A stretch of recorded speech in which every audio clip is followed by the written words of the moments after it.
పైనుండి అక్కడ చూడండి, సూపర్ ఉంది, చాలా బాగుంది.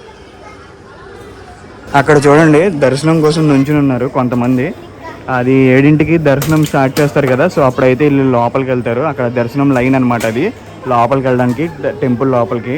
కరెక్ట్గా రాముని టెంపుల్ ఎదురుగానే ఇదిగోండి ఇక్కడ బయట హనుమాన్ టెంపుల్ అయితే ఉందన్నమాట. కరెక్ట్గా ఆపోజిట్ ఉంటాయి ఇంచుమించుగా విగ్రహాలు, రామునిది అండ్ హనుమంతుడిది.